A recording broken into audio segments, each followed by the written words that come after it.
नमस्कार बच्चों। Last video में हम लोग पढ़े थे कि मतलब ये जो पूरा हम लोग का वीडियो था, इंट्रोड्यूस किया था मैंने कि इस चैप्टर में हम लोग अलग अलग चैप्टर्स में जो मैकेनिज़्म यूज़ करेंगे कि ऑर्गेनिक रिएक्शंस होती कैसे हैं, किन किन तरीक़ों से हो सकती हैं, उन सारे तरीक़ों को इस चैप्टर में हम लोग पढ़ने वाले हैं। तो वहाँ पर हम लोग पढ़े थे कि जो रिएक्शन होती हैं वो मेनली 4 कैटेगरी में हम लोग को डिवाइड करते हैं: addition reaction, substitution reaction, elimination reaction और रीअरेंजमेंट रिएक्शन। ठीक है। अब उसके अलावा हम लोग उस चैप्टर में मैकेनिज्म के बारे में तो ज़्यादा नहीं पढ़े थे। हम लोग उसमें काइनेटिक्स ऑफ ऑर्गेनिक रिएक्शंस के बारे में पढ़े थे और हम लोग ये पढ़े थे कि इसका आगे इस्तेमाल होगा। ठीक है। अभी हम लोग अब आगे देखेंगे कैसे उसका हम लोग इस्तेमाल करते हैं। तो इसमें क्या है कि सबसे पहले हम लोग अपना स्टार्ट करते हैं। एडिशन रिएक्शन का एक टाइप है इलेक्ट्रोफिलिक एडिशन रिएक्शन। ठीक है। मेनली इलेक्ट्रोफिलिक एडिशन रिएक्शन जो है वो एल्कीन्स और एल्काइंस के लिए होता है। ठीक है। एल्कीन्स और एल्काइंस जो हैं वो इलेक्ट्रोफिलिक एडिशन रिएक्शन देते हैं। ठीक।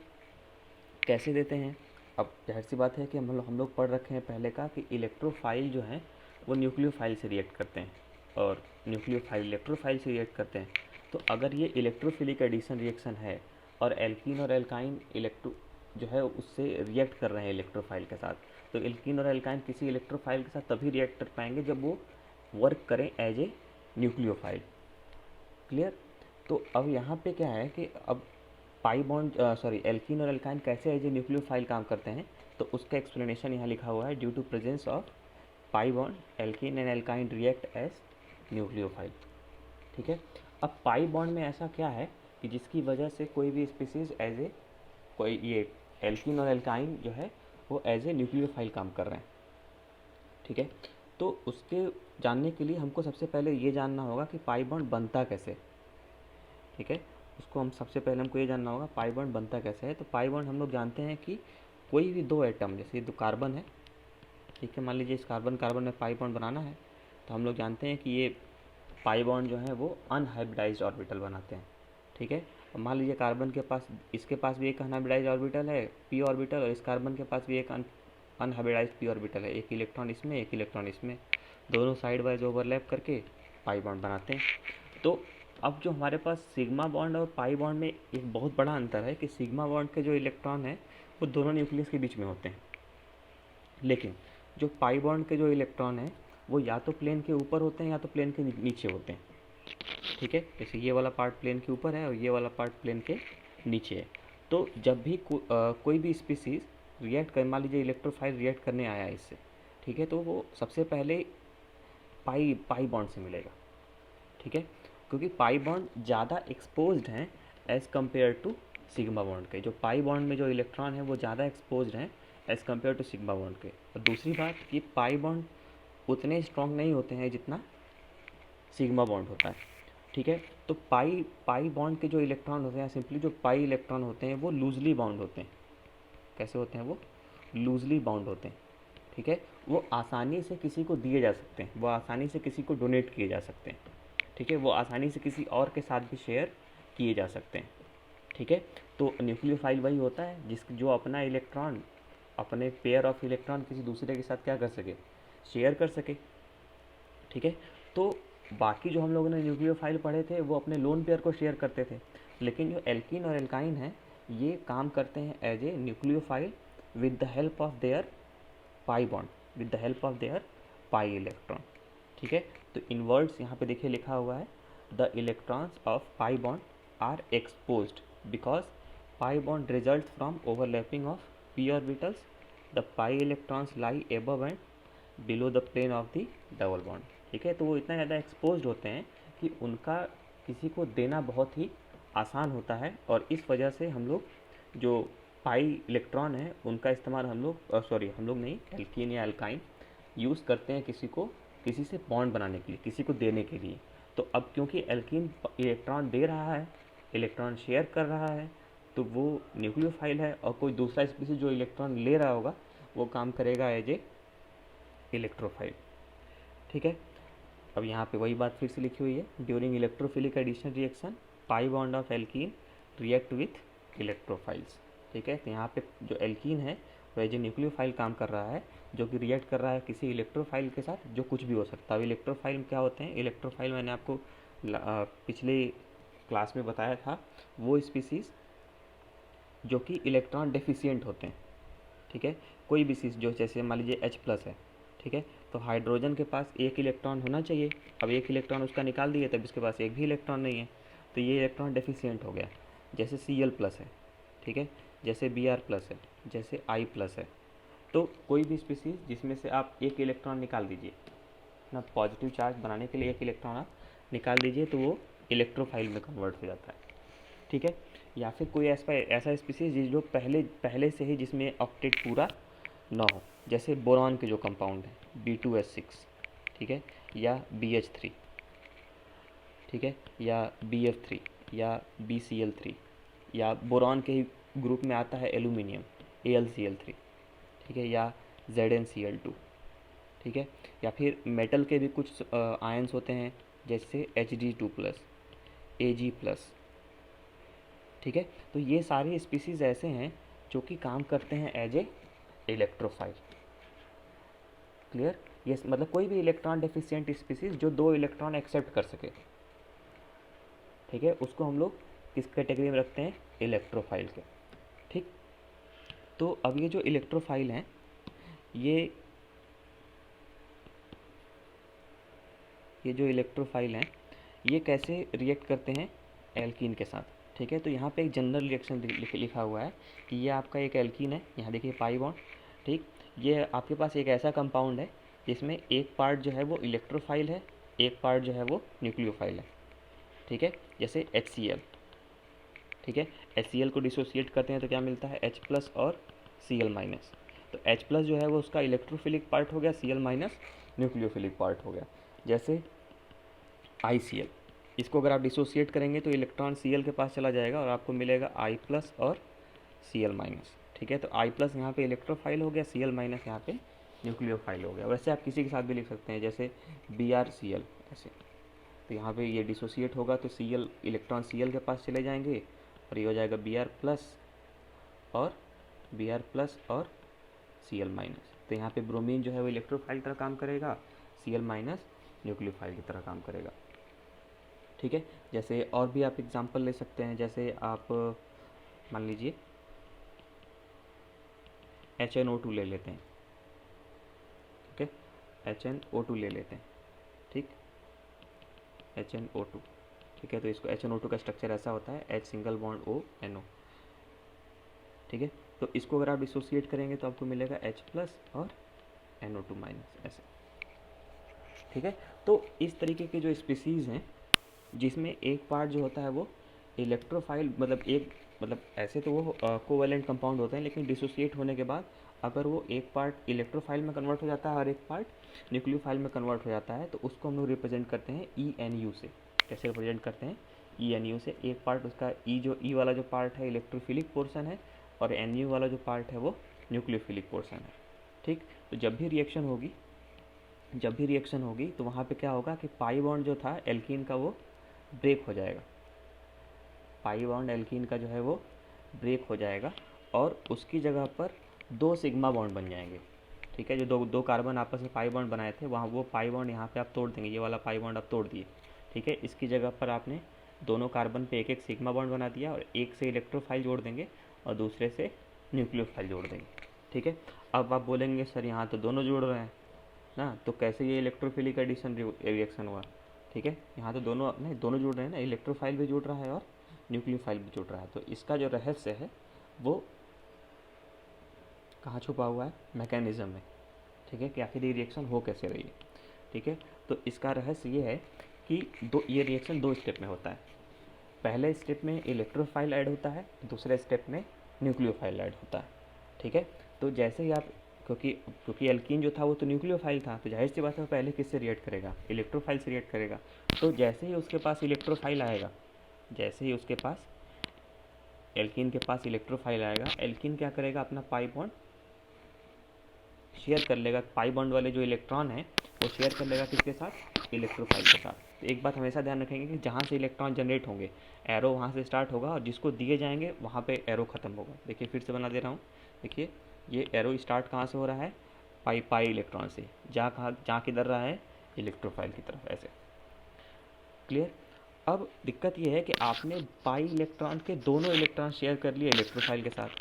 अब क्योंकि दो ही इलेक्ट्रॉन है तो बॉन्ड तो एक ही बनने वाला है, ठीक है। तो इलेक्ट्रोफाइल किसी एक ही कार्बन से अटैच हो सकता है। इलेक्ट्रोफाइल जो है वो किसी एक ही कार्बन से अटैच हो सकता है। अब दूसरा वाला जो कार्बन है, क्योंकि अब जैसे ये बॉन्ड था जब पहले, तो इसमें एक इलेक्ट्रॉन एक कार्बन का था, ये दूसरा इलेक्ट्रॉन दूसरे कार्बन का था, लेकिन आप दोनों इलेक्ट्रॉन ले जाके आप इलेक्ट्रोफाइल साथ शेयर कर लिए और बॉन्ड बनाए सिर्फ एक कार्बन के साथ, तो दूसरा वाला कार्बन जो है वो एक इलेक्ट्रॉन कम हो जाएगा उसके पास, ठीक है। और वो बन जाएगा क्या, कार्बोकैटायन। वो बन जाएगा कार्बोकैटायन। कार्बोकैटायन इलेक्ट्रॉन डेफिशिएंट होते हैं, 6 इलेक्ट्रॉन होता है उसके पास, ठीक है। तो अब इलेक्ट्रोफाइल की वजह से उसका जो है वो इलेक्ट्रॉन गया है, उसकी जो गरीबी आई है वो इलेक्ट्रोफाइल की वजह से आई है, ठीक है। और इलेक्ट्रोफाइल भी एक रिएजेंट से आया था, ठीक है। तो जहाँ से वो निकला है, जिसका साथ छोड़ के वो आया है, जो मतलब ENU था, ठीक है। ENU में से वो NU का साथ छोड़ के आ गया, कार्बन के साथ बॉन्ड बना लिया, ठीक है। उसी तरह एल्कीन में एक कार्बन जो है दूसरे कार्बन का साथ छोड़ के इलेक्ट्रोफाइल के साथ बना लिया।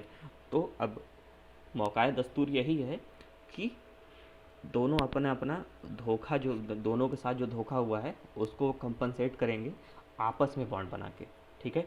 तो जैसे ये कार्बन है, ये कार्बन के ऊपर पॉजिटिव चार्ज है, इलेक्ट्रॉन डेफिशिएंट, NU माइनस के पास इलेक्ट्रॉन ज़्यादा था, ये अपना इलेक्ट्रॉन शेयर कर लिया किसके साथ, कार्बोकैटायन के साथ, और फाइनली यहाँ पे बॉन्ड बन गया। तो एट लास्ट मतलब सबसे पहले पार्ट में क्या हुआ है कि पाई बॉन्ड टूटा है, और पाई बॉन्ड टूट के दे दिया गया है किसको, इलेक्ट्रोफाइल को, और इलेक्ट्रोफाइल आके एक कार्बन से जुड़ गया है, दूसरे कार्बन के ऊपर पॉजिटिव चार्ज आ गया है, जिस कार्बन के ऊपर पॉजिटिव चार्ज आया है उससे आके आपका न्यूक्लियोफाइल जुड़ गया है। तो एट लास्ट आपका रिजल्ट क्या मिला, रिजल्ट ये मिला कि पाई बॉन्ड ब्रेक हो गया और उसकी जगह पर एक कार्बन से इलेक्ट्रोफाइल जुड़ गया और एक कार्बन से न्यूक्लियोफाइल जुड़ गया। अब फिर वही बात फंस गई कि सर जोड़ तो दोनों रहे हैं, इलेक्ट्रोफाइल भी और न्यूक्लियोफाइल भी, ठीक है। तो आप इसको इलेक्ट्रोफिलिक एडिशन क्यों कह रहे हैं, तो मैं इसको इलेक्ट्रोफिलिक एडिशन इसलिए कह रहा हूँ कि इलेक्ट्रोफाइल जो है वो उस स्टेप में ऐड हो रहा है जो कि स्लोएस्ट था, ठीक है। रेट डिटरमाइनिंग स्टेप जो था वो इलेक्ट्रोफाइल एडिशन है, ठीक। तो जिस RDS में जो रिएजेंट ऐड होगा उसी के नाम से जाना जाएगा, ठीक है। मान लीजिए RDS में अगर न्यूक्लियोफाइल जुड़ता है तो इसको न्यूक्लियोफिलिक एडिशन बोलते हैं, लेकिन यहाँ RDS में इलेक्ट्रोफाइल ऐड हो रहा है तो इसको हम लोग क्या बोल रहे हैं, इलेक्ट्रोफिलिक एडिशन रिएक्शन, ठीक। तो अब इसके बारे में कुछ कैरेक्टरिस्टिक पढ़ लेते हैं, जो जो अभी इसमें देखे ही हैं, अब उसको लिख लेते हैं बाकायदा, कैरेक्टरिस्टिक ऑफ EAR। तो पहला तो हम लोग क्या पढ़ लिए कि ये 2 स्टेप रिएक्शन है, ठीक है। दूसरा, इलेक्ट्रोफाइल किस स्टेप में ऐड होता है, मतलब इलेक्ट्रोफाइल जिस स्टेप में ऐड होता है वही RDS है, ठीक है। अब रेट डिटरमाइनिंग स्टेप में कौन कौन सा रिएक्टेंट था, एल्कीन था और इलेक्ट्रोफाइल था, तो वही दोनों रेट लॉ में अपीयर होंगे। तो रेट इज इक्वल टू क्या हो जाएगा, K into concentration of alkene into concentration of electrophile. तो ऑर्डर इसका क्या हो जाएगा, 2, ठीक। अब इसका अगर आप इनर्जेटिक्स बनाएं तो मैंने बताया था कि जब 2 स्टेप का रिएक्शन होगा तो उसमें 2 पहाड़ बनेंगे, ठीक है। पहला पहाड़ पहले स्टेप के लिए पहला पहाड़ और दूसरे स्टेप के लिए दूसरा पहाड़, ठीक है, क्लियर।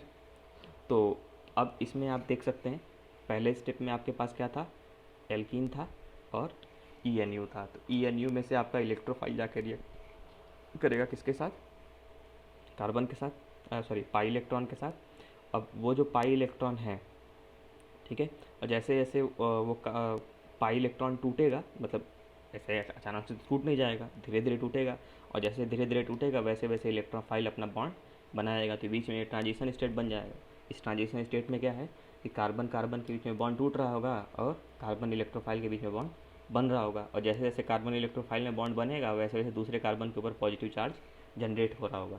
और फिर जैसे ये स्टेप पूरा होगा तो आप देखेंगे कि आपका क्या बन जाएगा, इंटरमीडिएट। तो इंटरमीडिएट में आपका क्या है, कार्बन के ऊपर पॉजिटिव चार्ज और दूसरे कार्बन के ऊपर इलेक्ट्रोफाइल, और फिर एक कार्बोकैटायन जनरेट हो गया, न्यूक्लियोफाइल तो पहले से जनरेट था, अब ये न्यूक्लियोफाइल आगे कार्बोकैटायन से बॉन्ड बनाएगा, ठीक है। तो ये यहाँ पे फिर से अचानक से बॉन्ड नहीं बनेगा, धीरे धीरे बनेगा। तो यहाँ पे देखिए, यहाँ पे एक दूसरा ट्रांजिशन स्टेट बना, इस ट्रांजिशन स्टेट में न्यूक्लियोफाइल और कार्बन से बॉन्ड बन रहा है, और जैसे फाइनली बनेगा ये फाइनल स्टेट आपकी मिल जाएगी। यहाँ पे एक चीज़ और आप नोटिस कर सकते हैं कि मैंने प्रोडक्ट की जो एनर्जी है, ठीक है, प्रोडक्ट की जो एनर्जी है ये ई आर यहाँ पे है और ई पी यहाँ पे है, ठीक है। प्रोडक्ट की एनर्जी मैंने रिएक्टेंट से कम दिखाई है, इसका मतलब ये कैसा रिएक्शन है, एक्सोथर्मिक रिएक्शन है, ठीक। अब ये एक्सोथर्मिक रिएक्शन क्यों है सर, ठीक है, तो आपको ये सिंपल ये बात आपको पता कैसे चली कि एक्सोथर्मिक रिएक्शन है। तो एक्सोथर्मिक रिएक्शन मुझे इस तरीके से पता चला कि अगर आप इसको ध्यान से देखिए तो जब रिएक्टेंट में कितने बॉन्ड टूटे हैं, 2 बॉन्ड, एक पाई बॉन्ड एक सिग्मा बॉन्ड, ठीक है। प्रोडक्ट में कितने बॉन्ड बने हैं, 2 बॉन्ड फिर से बने हैं, लेकिन दोनों बॉन्ड कौन से बने, सिग्मा बॉन्ड, ठीक है। पाई बॉन्ड तोड़ने में कुछ एनर्जी लगेगी, सिग्मा बॉन्ड तोड़ने में भी कुछ एनर्जी लगेगी और दोनों सिग्मा बॉन्ड बनने में भी कुछ एनर्जी निकलेगी, लेकिन पाई बॉन्ड तोड़ने में जितनी एनर्जी आप देंगे उससे कहीं ज़्यादा एनर्जी निकलेगी किसमें, सिग्मा बॉन्ड में, ठीक है। तो पाई बॉन्ड जो कि कम स्टेबल था वो टूटा है, सिग्मा बॉन्ड जो कि ज़्यादा स्टेबल है वो बना है। तो कम स्टेबल बॉन्ड टूटा है या वीकर बॉन्ड टूटा है और स्ट्रॉन्गर बॉन्ड बना है, इसीलिए आपका जो टोटल चेंज इन एनर्जी है वो नेगेटिव आएगा, ठीक है। मतलब जो प्रोडक्ट की एनर्जी, ज़्यादा एनर्जी निकल गई तो ज़्यादा एनर्जी, सिग्मा बॉन्ड बनने में ज़्यादा एनर्जी निकलता है, तो जब सिग्मा बॉन्ड बना तो खूब सारा एनर्जी निकला और खूब सारा एनर्जी निकलेगा तो जाहिर सी बात है कि आपका प्रोडक्ट का एनर्जी क्या आएगा, कम आएगा। तो E P minus E R करेंगे तो निगेटिव आएगा फिर, इसीलिए ये रिएक्शन कैसी है, एक्सोथर्मिक रिएक्शन है, ठीक है। तो इस बात को हमेशा ध्यान रखेंगे कि जब भी हम लोग एडिशन रिएक्शन करेंगे एल्कीन के ऊपर, ठीक, तो वो हमेशा एक्सोथर्मिक रिएक्शन होगी। रीज़न पूछा जाएगा तो रीज़न उसका सिंपल सा ही है कि यहाँ पे पाई बॉन्ड और एक सिग्मा बॉन्ड टूट रहा है, उसमें कुछ एनर्जी दी है आप, ठीक है, आप वहाँ पे आपको एनर्जी देनी पड़ी है, लेकिन जो बॉन्ड बना है वो 2 सिग्मा बॉन्ड बने हैं, तो वहाँ पे जितना बॉन्ड तोड़ने में आप एनर्जी दिए थे उससे कहीं ज़्यादा एनर्जी आप सिग्मा बॉन्ड बनाते समय निकालेंगे, ठीक है। तो ज़्यादा एनर्जी निकला है, कम एनर्जी दिए हैं, तो ओवरऑल एनर्जी जो है चेंज वो निकलेगी, तो ये ओवरऑल एनर्जी चेंज क्या आएगा आपका, निगेटिव आएगा। इंटरमीडिएट तो मैं पहले दिखा दिया कि क्या बन रहा है, कार्बोकेटाइन। अब यहाँ तो मान लीजिए कि मैंने सिंपल एक पाई बॉन्ड दिखाया था, ठीक, लेकिन उस पाई बॉन्ड के अगल बगल भी तो ग्रुप हो सकते हैं, जैसे ये बॉन्ड लगा है, इधर ये बॉन्ड लगा है ना, इसके अगल बगल और भी ग्रुप लगे होंगे, और वो ग्रुप जो होंगे वो इलेक्ट्रॉन डोनेटिंग भी हो सकते हैं, इलेक्ट्रॉन रिलीज मतलब डोनेटिंग या रिलीजिंग भी हो सकते हैं, या इलेक्ट्रॉन विड्रॉइंग भी हो सकते हैं। तो अगर वो पाई इलेक्ट्रॉन मतलब सी डबल बॉन्ड सी को अगर मान लीजिए कोई इलेक्ट्रॉन दे रहा है ना, कोई ऐसा ग्रुप लगा है जो सी डबल बॉन्ड सी को इलेक्ट्रॉन दे रहा है, तो वो तो एल्कीन के पाई बॉन्ड को देने की टेंडेंसी को बढ़ा रहा होगा, ठीक है, क्योंकि एट लास्ट एल्कीन को किसकी तरह काम कर रहा है, न्यूक्लियोफाइल तरीके से। तो अगर कोई ऐसा ग्रुप लगा है जो इलेक्ट्रॉन दे रहा है तो उसका वो इलेक्ट्रॉन देने की टेंडेंसी को क्या करेगा, बढ़ाएगा, ठीक है। लेकिन अगर कोई ऐसा ग्रुप लगा है जो कि इलेक्ट्रॉन निकालेगा तो वो पाई बॉन्ड के इलेक्ट्रॉन देने की टेंडेंसी को घटाएगा, ठीक है। तो यहाँ पे देखिए लिखा है presence of electron releasing group plus M या plus I at C double bond C increases the nucleophilicity and reactivity of alkene, यहाँ पे प्लस एच भी जोड़ सकते हैं, क्लियर। और इसका एक और फैक्टर है कि अगर आप इलेक्ट्रॉन रिलीजिंग ग्रुप लगाएंगे तो उसका एक और फ़ायदा है। पहला तो ये फ़ायदा है कि इलेक्ट्रॉन जो एल्कीन का पाई बॉन्ड है वो इलेक्ट्रॉन रिच हो रहा है, और दूसरा एक और फ़ायदा है क्योंकि इंटरमीडिएट जो है वो कार्बोकेटाइन बन रहा है, तो कार्बोकेटाइन ज़्यादा स्टेबल तब होता है जब उसको इलेक्ट्रॉन मिलते हैं, ठीक है, वो चाहे प्लस एम से मिले, चाहे प्लस आई से मिले, चाहे प्लस एच से मिले, तो आपका जो इंटरमीडिएट बन रहा है वो भी ज़्यादा स्टेबल बनेगा, ठीक है। तो ज़्यादा स्टेबल बनेगा तो आपका पहला स्टेप जल्दी हो जाएगा, पहला स्टेप आसानी से हो जाएगा, पहला स्टेप आसानी से होगा तो जाहिर सी बात है वो रिएक्शन को फॉरवर्ड डायरेक्शन में जाने के लिए क्या करेगा, फेवर करेगा, ठीक है। तो presence of electron releasing groups stabilises the intermediate carbocation and hence increases the reactivity, ठीक है।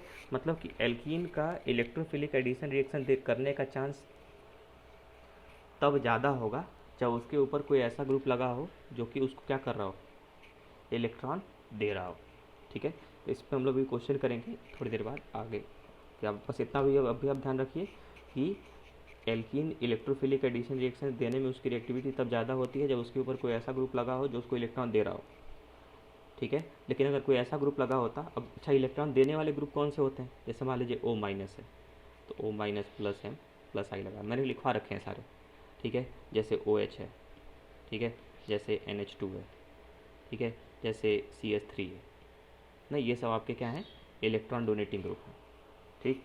तो कोई यहाँ पे प्लस एम जैसे CH3 प्लस एच और प्लस आई लगा रहा है, O माइनस प्लस एम और प्लस आई लगा रहा है, OH जो है वो प्लस एम और माइनस आई लगा रहा है, लेकिन प्लस एन ज़्यादा होता है माइनस आई से। ठीक है, तो इस तरह के मैंने सारे ग्रुप आपको लिखवा रखे हैं और उसको आप याद करिए, क्योंकि जब तक आप उसको याद नहीं करेंगे क्वेश्चन आपसे नहीं बनने वाले। बन जाएंगे, याद कर लेंगे आप, लेकिन बहुत दिक्कत होगी। अब यहाँ पे एक और बहुत ही इम्पोर्टेंट टूल है, इसको हम लोग बोलते हैं मार्कोनिकॉफ रूल। ठीक, अब इसमें क्या है कि जैसे क्या है कि अगर आपके पास मान लीजिए सिमेट्रिकल एल्कीन होता, ये ऐसे होता सिमेट्रिकल एल्कीन, ठीक है, तो यहाँ पे तो आप पाई बॉन्ड तोड़ते, मान लीजिए यहाँ पाई बॉन्ड तोड़ देते और पाई बॉन्ड तोड़ के किसी से किसी पे आप न्यूक्लियोफाइल जोड़ देते और किसी पे आप इलेक्ट्रोफाइल जोड़ते, आपको कोई फ़र्क नहीं पड़ता। ठीक, तो अब क्या है कि उसमें अगर आपके पास अनसिमेट्रिकल एल्कीन है तब आप ऐसा नहीं कर सकते। ठीक है, अगर आपके पास अनसिमेट्रिकल एल्कीन है तब आप ऐसा नहीं कर सकते हैं। क्यों नहीं कर सकते हैं? जैसे मान लीजिए ये आपके पास एक एल्कीन है, ठीक है, इसका दोनों साइड अलग अलग है, पाई बॉन्ड इधर दूसरा ग्रुप लगा हुआ है, इधर तो कुछ है ही नहीं। ठीक, तो मान लीजिए अगर आप इस पर ENU ऐड करते तो यहाँ पे दो प्रोडक्ट की पॉसिबिलिटी है, एक ये प्रोडक्ट पॉसिबल है, ठीक है, और दूसरा ये प्रोडक्ट पॉसिबल है।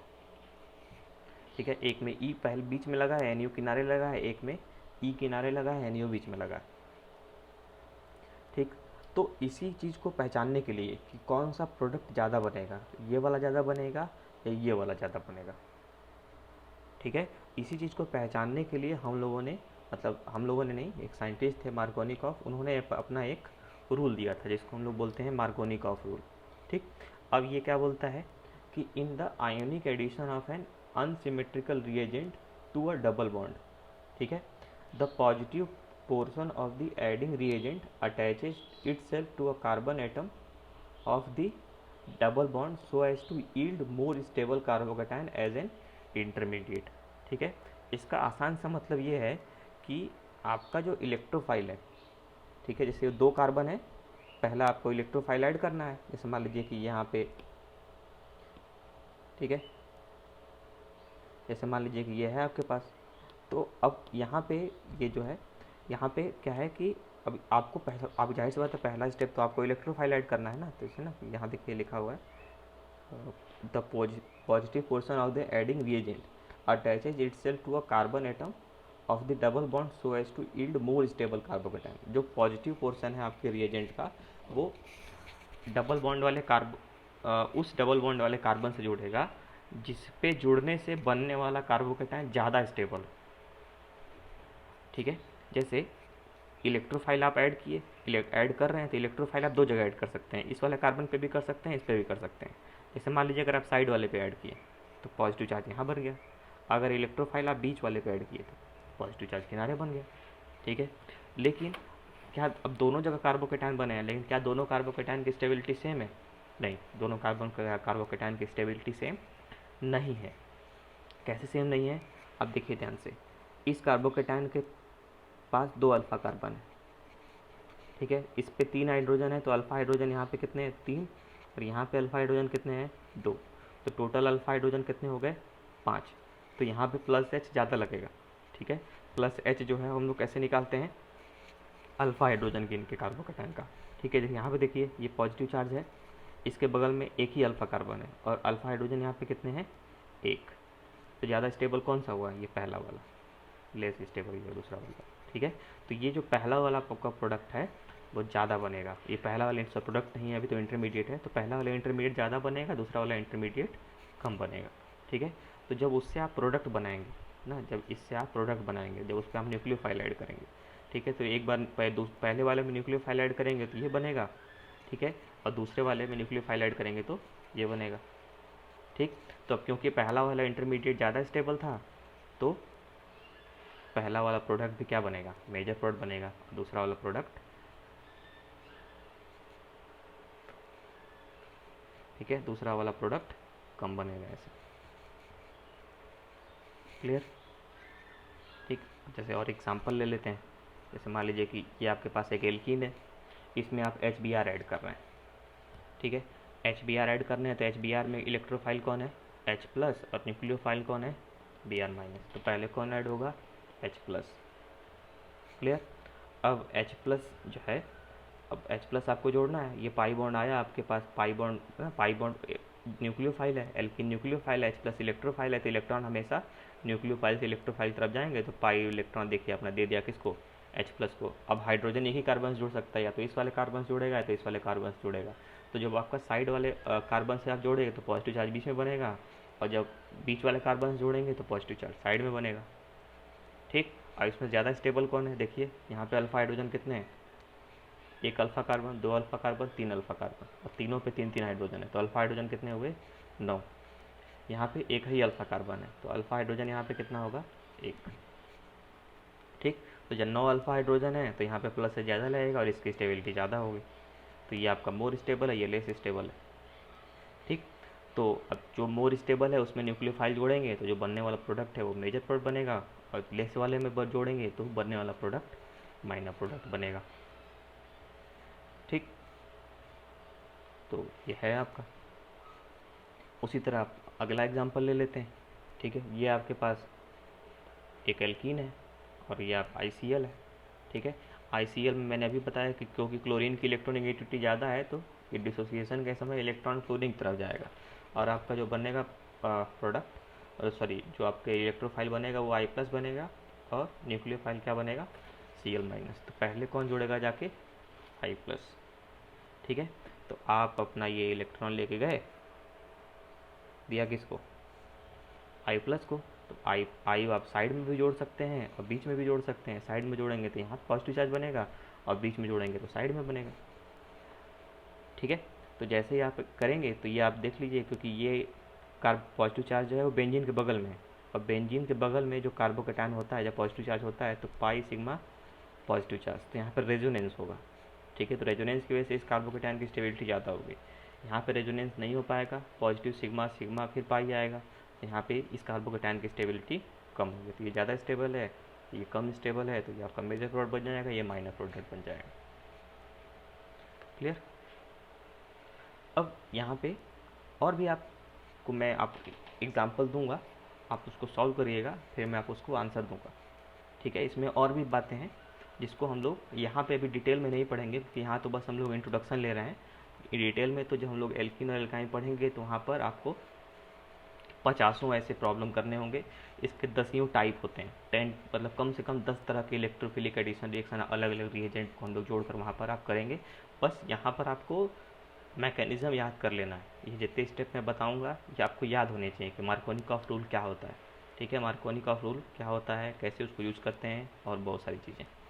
ठीक है, यहाँ पे एक और डेफिनेशन यहाँ पे है कि रेजियो सेलेक्टिव रिएक्शन। ठीक है, अब ये रेजियो सेलेक्टिव रिएक्शन क्या होता है, when a reaction that can potentially yield 2 और मोर कॉन्स्टिट्यूशनल आइसोमर्स या 2 और मोर प्रोडक्ट्स। ठीक है, and but actually produces only 1 और अ प्रीडोमिनेंस ऑफ 1। ठीक है, the reaction is said to be a regioselective reaction.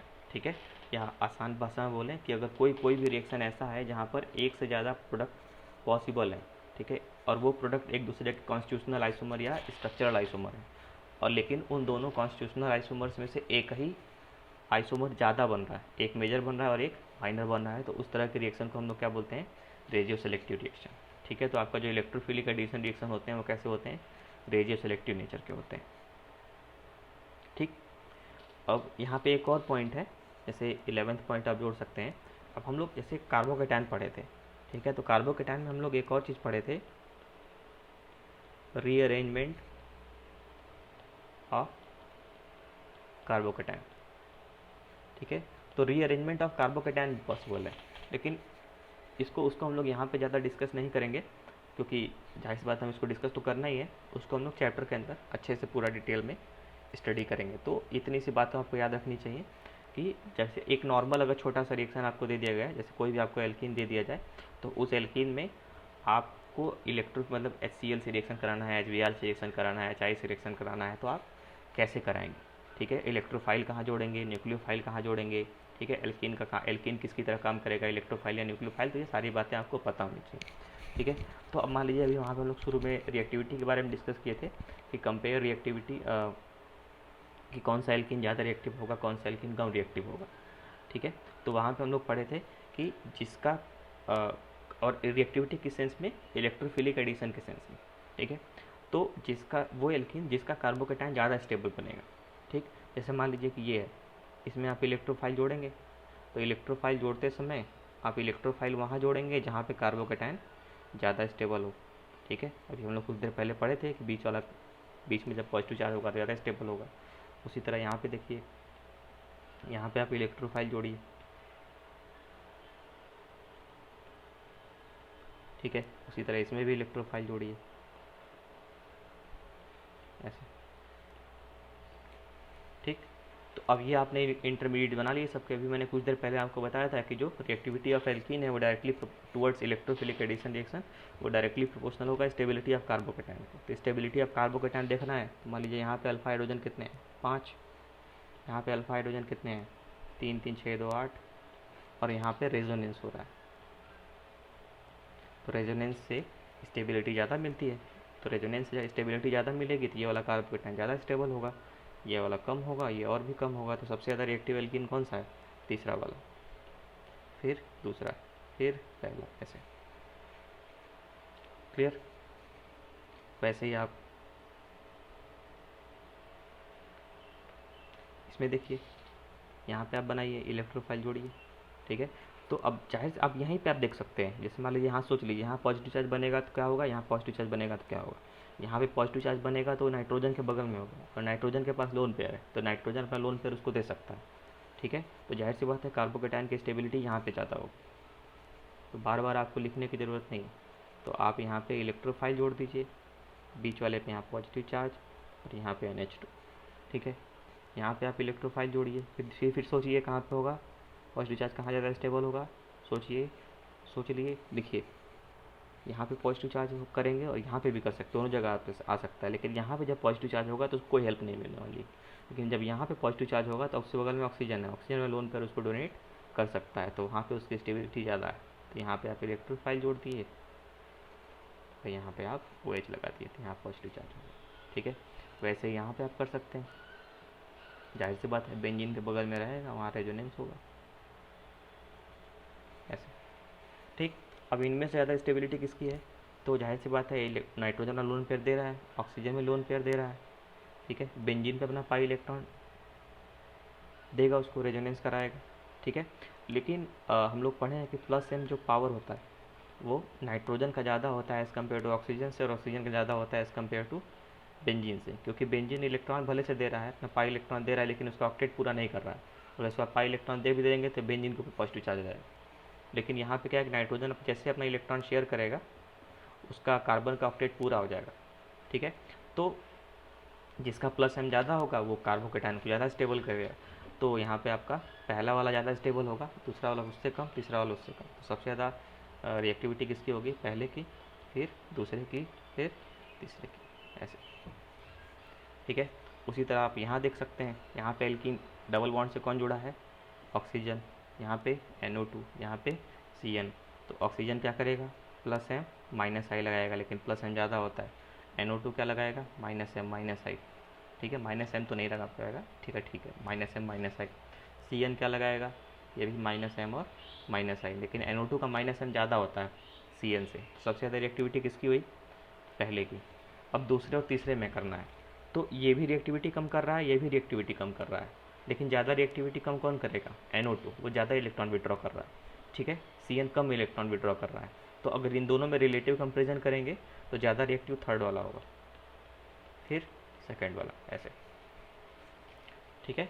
तो एल्कीन का reactivity towards electrophilic addition reaction हम लोग ऐसे आप ऐसे कंपेयर करेंगे। ठीक है। तो यहाँ पे अब क्योंकि हम लोग इंट्रोडक्शन कर रहे हैं तो मैं बहुत ज़्यादा आपको डीप में लेके नहीं गया हूँ, इसको और डीप में लेके जाएंगे हम लोग आगे। ठीक है। लेकिन उसके बारे में हम लोग ये आप खुद से करिएगा कि कौन ज़्यादा रिएक्टिव है। ठीक है। या मैं बता ही देता हूँ। ठीक है। यहाँ पे OH क्या लगेगा, +M लगा रहा है और -I। यहाँ पे कोई इफेक्ट नहीं लग रहा है एल्कीन के ऊपर। यहाँ पे NO2 क्या लगेगा, -M -I। तो ज़्यादा रिएक्टिव कौन सा हुआ, थर्ड वाला, फिर फर्स्ट, फिर सेकेंड, ऐसे। ठीक है। अब मैं यहाँ पे फिर से बोल दे रहा हूँ कि we will study in detail in chapter hydrocarbon. ठीक है, फिलहाल के लिए आपको ये बेसिक इंट्रोडक्शन देना था, ताकि आप इस जब भी मैं इलेक्ट्रोफिलिक एडिशन रिएक्शन बोलूँ आप तुरंत इसको पहचान जाएं। Thank you.